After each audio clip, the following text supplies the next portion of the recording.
Man, what is happening, my YouTube family? Of course, it is your boy B New coming at y'all this morning. And as we all know, the Lakers had a good performance last night, just as expected, just like I said that they would. Being down two of your best players. Of course, you're going to struggle against better teams, and you should beat the teams that you're supposed to beat. Just like Friday night against Sacramento, they won. And just like Sunday against the Clippers, they lost. And just like last night against undermanned Toronto team, they won. But we're going to get into some more juicy details. But before we get into those details, I just want to say something. Soon and very soon, we are going to see the King. Hey, soon and very soon. And do y'all know why? Y'all going to be seeing the King real soon. King James is going to be making a return quicker than expected. And that's coming straight from B New, y'all. That's not coming from Dave McMenamin. That's not coming from Woj. That's not coming from Big Brian, Wendy the Windhurst blowing the hot wind. This is coming from the champion, B New, just letting y'all know that soon and very soon LeBron James will be returning. Because just as I said in my video yesterday, if y'all go back and watch it, what did I say? I said that LeBron James would be traveling with the team on this East Coast road trip, and people have been giving him hell for not being at the games, out there in LA during the homestand, which, like I said, he's been rehabbing the ankle. And how do you know what this man's other obligations could be? Do you understand what I'm saying? Which I know team is number one, but you don't know what goes on inside a locker room. So if you're not personally in that locker room, it's just like at work. You can speculate all day. But if you're not in that office, or if you're not in that particular work environment or whatever it is where you work, then you can't explain the in-house relationships of particular co-workers and other things of that nature. So at the end of the day, like I said, LeBron James would be traveling with the team on this East Coast road trip. But unbeknownst to me, last night, lo and behold, what do we see? LeBron James walking in some kicks with no boot. With no boot. So if LeBron James is showing up with no boot on and he walking around, then that only lets you know that he's going to be closer and inching back to a return very soon. And that's just my humble opinion. Because if it was that bad, he would still have it in the boot. But at this point, he has to get used to walking around on it, putting pressure on it as he heals up. So I would expect to see, just like I called it, I said a month. Because they probably at this point just want to make sure that he doesn't re-injure it, put too much pressure on it or turn it the wrong way, and then Lord knows what would happen. So you want to get him back close to 100% as you can. And like I said, April the 20th, or might be the 21st or 22nd on that game against Dallas. I think that's when he'll be eyeing his return. Too bad that he won't be able to play. Of course, this Thursday night is a marquee matchup against Miami. Even though we saw what the Grizzlies did to Miami last night, which was a surprise to a lot of people, but not necessarily a surprise to me because I follow the Grizzlies closely, and that's something that could be expected. And speaking of the Grizzlies, they are moving up in the ranks and moved into that 8th spot. And Ja Morant, and did y'all see that list that ESPN put out yesterday? The top 10 players in the NBA. The top 10 players in the NBA that are under 25, and they left Ja Morant off the list when Ja Morant is carrying his team to a playoff appearance in the heavily stacked Western Conference. And his team was right there in the bubble to be in the playoffs last year, except Portland got hot in the bubble and eliminated Memphis in the play-in before Memphis could actually secure that spot. But that's not what this video was about. That's just a quick sidebar. But like I was saying, LeBron James he is close to returning. And when he does, and him and Drummond get in there together, and then, I don't know if anybody saw this, but the Big Four will be back soon. The Big Four will be back soon. So, as you can see, that I'm talking about, and that's going to be a Big Four to rain hell down on the league. And you probably saying the Big Four, well, who are we talking about? Well, we know we got LeBron. We know we got AD. And we know we got AD number 2 in Andre Drummond. But let's not forget, we got another injured player back there. Look a little bit closer. Look a little bit closer. There it is. My man, Jared Dudley. Nah, but I'm going to quit playing this morning. But seriously, though, like I said, the Lakers did what they were supposed to do. And guess who else had a great game last night? Guess who else had a great game last night? Oh, could it be Marc Gasol? And see, I've been saying this. See, people don't understand sometimes you have to sacrifice your game. Marc Gasol is capable of scoring. Marc Gasol is more than capable of scoring. He hit a fadeaway last night that was kind of clean. Hit a three. Came in and brought major energy in the fourth quarter, which really helped put the Lakers out in front. He had some great dimes to Marquise Morris, hitting them on wide open three-point shots. They moved the ball well. But, of course, this is against a team that is not so great defensively. So when you're going against a team that's not so great defensively, that's not running you off the three-point line, as you can see, the Clippers was running the Lakers off the three-point line. But if you can get comfortable behind the three-point line and you got all day to shoot, then that's a different story. And I'm not taking anything away from the Lakers' victory last night. I'm definitely not going to take anything away from the Lakers' victory last night, because a victory is a victory, a W is a W, and you got to go out and get that W, you know. So with that being said, and let's not forget, last night there was a little bit of WWE going on, WWF, hell, whatever they call it these days. I grew up on WCW, some of that real down south, down home, some of that Jerry Lawler old school wrestling where it was real blood out there in them streets in that ring. But anyway, there was a little bit of that going on, and what did we lo and behold see is Obi-Wan Kenobi. I don't know, Obi Kenobi, whatever you say it, I'm probably saying it wrong. Obi-Wan Kenobi, it sounds like something off the Star Trek or Star Wars or whatever the hell you call that. But man, Dennis Schroeder gave him the hard foul, but it wasn't even that hard of a foul, man. And then he was basically trying to hold you up, bro. He was trying to hold you up from where you wouldn't end up getting hurt. So then you want to get mad and then act like it's a mistake that you just raising up and you just so happen to flip his little ass. You understand what I'm saying? So that was uncalled for. So then Trez comes in, and Trez is like, hold up. Trez is like, hold up, wait. Man, let me tell you something for a minute. And he just rushed in to come and get his teammates back. And he didn't even really do anything that warranted an ejection. All he did was come over there and try to get in between the player, and he was like, hold on, bro, what is you doing? I don't know, I can't remember if it was the one Van Cleek, because Van Cleek was out. What's the dude name who hit the last shot, man? Y'all know who I'm talking about. It was him. For some reason, his name is escaping me. I know him well, too, because he's an excellent player. He hit that last second shot the other night to win the game, if I'm not mistaken. But anyway, that's all Montrez Harrell was trying to do, was come to his teammates' defense. And then in this Rudy Poo soft association that we have, you throw him out for that. He didn't put his hand. I mean, he might have grabbed him and pushed him. Okay, I know you got to stay within the ramifications of the rules, so you can't grab somebody. But in the heat of the moment, you just see him grab your teammate and flip him over, and all you did was come and grab him. I mean, if you're going to get ejected, you might as well went on ahead and fired on him. You might as well have just went on and fired on him real quick and fired him on up real quick, or, you know, just stole on him or whatever, but he didn't do it. Nah, that probably would have got him a 4 or 5 game suspension in this league. I remember back in the day, Robert Parrish just started helling, man. If y'all ain't never seen it, go pull it up when Robert Parrish just started firing on the back of Bill Laimbeer's head, and they was just like, common foul. Which I don't advocate going back to that league, and I don't advocate that, and I don't think that that's better. I don't think that was a better league, to be honest, because nobody want to see a bunch of people wrestling. I really prefer the league of today to be honest with you. It's a lot more fluid, and I think it's a lot more talented. But that's a conversation for another day. But anyway, like I said, LeBron James looked like he's inching closer to being healthy. AD, he probably going to be coming back in a couple of weeks. Man, they might have a surprise for y'all, boy. They might have some cooking. Can you smell it? People used to say I used to look like The Rock back in the day, and I can do my little eyebrow like that. I actually used to cut them little sideburns like that, and I'd be like, can you smell what The Rock is cooking? But can you smell what the Lakers is cooking up for y'all ass? Can you smell it?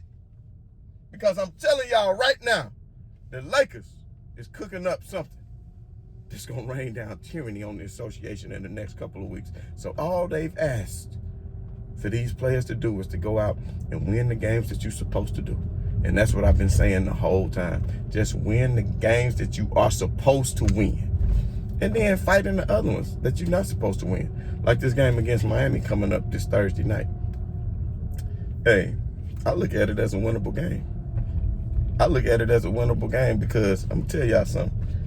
Even if Andre Drummond doesn't play or doesn't start, which last night he was officially listed as a game time decision, so we know he's going to be ready soon, but I think they only bringing him back when they need to, and they don't want to further the injury. So as long as the Lakers can stay in the playoff mix, they're not going to be rushing anybody back too quick. Just like the same way Kevin Durant, they haven't rushed him back, but he is supposed to play tonight, which they said that Monday night, but he's supposed to play tonight, and they were supposed to debut with Harden. But Harden, now here he is, he got hurt. Now he's out, I think they said for 10 days while they reevaluate his hamstring. And like I said, you better be careful, because I'm telling you right now, if Harden gets hurt for the rest of the season and it's just KD and Kyrie, they probably not going to make it out the East. Even though Brooklyn is looking nice, Jeff Green is playing phenomenal. Joe Harris is playing phenomenal. LaMarcus Aldridge, he's looked good in his appearance. Oh, it was some other games in the NBA last night too. Let me touch on that for a second too. Let's not forget, now I'm not going to lie to y'all, when I saw Golden State against Milwaukee as the doubleheader, I wasn't even watching it. I'm not even going to sit here and lie to you. So I said, you know what? I would prefer to watch this Clippers versus Portland game over on the League Pass. So I went ahead and I started watching that game, and the Clippers came out and just started smoking them. And I mean, they was up by like 22 or 23 points. But lo and behold, the Portland Trailblazers behind C.J. McCollum had a hell of a third quarter, and they actually even cut the lead down at one point, cut the lead down to like 6, at one point 4. And I said, oh shit, here they come. But to the Clippers' credit,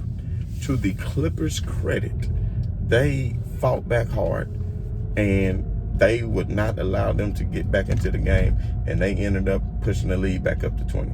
Now, I will say this. Boogie appeared last night. He looked not so bad. Boogie looked like he was in game shape, and he didn't look too bad. Rondo played. He appeared.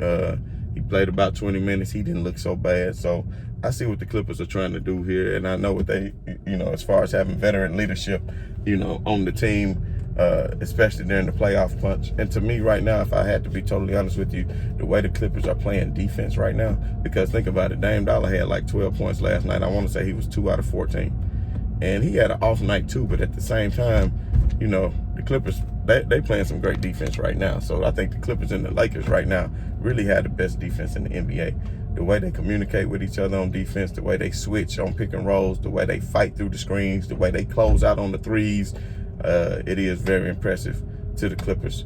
But for some reason, I just don't feel that the Clippers end up matching up with Denver at some point before they get to the Lakers. I think Denver gonna pull their card. I think Denver is going to pull their card. And I don't know. The Clippers, it's just something about Kawhi and Paul George that I just think they not ready for the big moments. And everybody want to say Kawhi is ready for the big moments. And I know he hit that lucky shot against Philly. And I mean, it went in, so I won't call it luck. But at the end of the day, if that ball doesn't bounce in, Toronto wouldn't even made it. You might be talking about Joel Embiid in that finals. And then not only that, they act like Kawhi Leonard y'all act like Kawhi Leonard just sit up here and led them to the championship over Golden State. We do know Klay Thompson was out, and we do know Kevin Durant was out. So just be honest with yourselves and ask yourself, would Kawhi Leonard have another ring, other than the ones in San Antonio, without Golden State's injuries? Because let's just be totally honest. If LeBron James would have had that same fortune, even with that lowly Cavs team, and Klay Thompson and hot damn it, Kevin Durant would have been out, shit, he would have rained hell on them boys. But it was the opposite fortune for Durant, because as we all know, Durant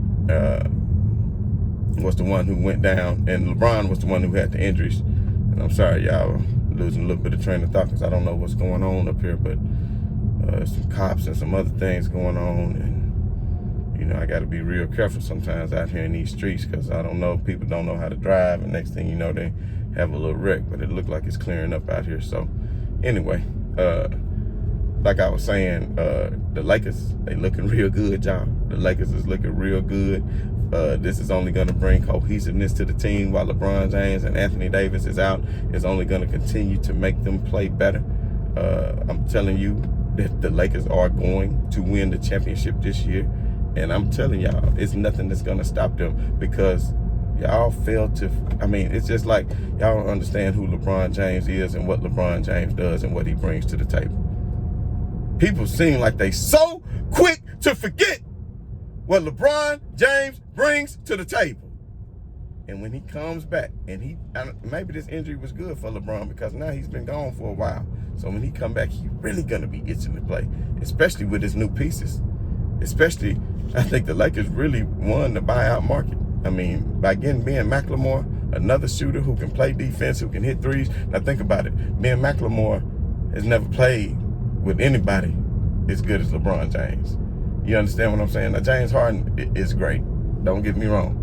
But I'm telling you, the amount of attention that LeBron James demands when he drives to the basket, and his ability to see over the defenses and get it to the open man. Once LeBron James gets this ball to the open man and gets it to Ben McLemore, I'm telling you right now, he's going to shoot over 40% from three for the Lakers right now when he's playing with LeBron James. And when he's playing with others, I don't necessarily know. But I just think it was a great addition to the Lakers, and I think that the Lakers are the prohibitive favorite still. And like I said, with LeBron not having on the boot last night and just walking around in his regular gym shoes, I'm letting you know that it's about to be on and popping, and the Lakers are going to lead themselves to victory. And last night, I'm so sorry for not telling y'all to bet on the game. They was giving the Lakers a point last night, and I saw that how many Raptors was out. So, of course, I had to go ahead and go get the money, go get the money, go get the money, go get the money. So whenever time you see a bet like that and all these players out and they haven't changed the line, and you can get online and go ahead and get you some money, then go ahead and get it, because that's not a gamble at all. We knew what was going to happen. But the Lakers did let them hang around and come back at the end. Oh, and I'm not even going to lie. Like I said, I was watching the Clippers and Portland game, and I wasn't keeping an eye out on the Golden State and Milwaukee Bucks game, so I did miss that. But what did I awake to find? That the hot damn it Golden State Warriors went on a 10-2 run in the last waning minutes of the game to go ahead and spell themselves a victory against the Milwaukee Bucks. And that right there might be a case of Steph Curry hearing people like Nick Wright with his bad takes. And a lot of times I agree with Nick Wright. But when you say Steph Curry, you know, this taints his legacy, because where they are, they still fighting for a position in the West. Look around and see what he has on his team. Look and see what he has on his team. I mean, you cannot say that this taints his legacy. And I understand if he might want to leave, if they can't get some other players, which I have confidence in the Warriors that they will do that, and that Steph probably will remain a Golden State Warrior. If anything, I would see Klay leaving. A lot of people don't talk about that, but Klay daddy played for the Lakers. Klay is from LA. So just think about that for a minute. You know, you just never know. And if he keeps getting injured the way he is, maybe he'll end up being, and I don't want to wish this on anybody, but you just never know. I mean, 2 years from now, he could be bought out or something like that, and they say, man, Klay Thompson just isn't what he used to, and he could revive his career somewhere else. But I honestly, I thrive on competition, and I would love to see a healthy Klay Thompson back with Steph next year, so they can reign terror on the Western Conference and get LeBron a go-to for his money, because it would be nothing better than to watch Golden State against the Lakers in the Western Conference Finals with LeBron and AD taking on Steph and Klay and a Draymond. That would be fantastic. But that's a long way off, so we're not gonna live in fantasy land. We focus on reality. And like I told y'all, soon LeBron James is gonna be back, and it's gonna be over with. So just let y'all know that it is what it is, and it's been real, and I'm very excited. And we're going to be looking forward to Thursday night. I'm going to come back with another video where we can talk more about the game coming up on Thursday night against the Miami Heat. But anyway, as always, I don't know what the hell going on with my camera, y'all, why I keep sliding down and stuff. I don't know. But at the end of the day, it's time for me to head out. I got some business I need to tend to. So as always, right on to the real. Much love to the haters. I'm out.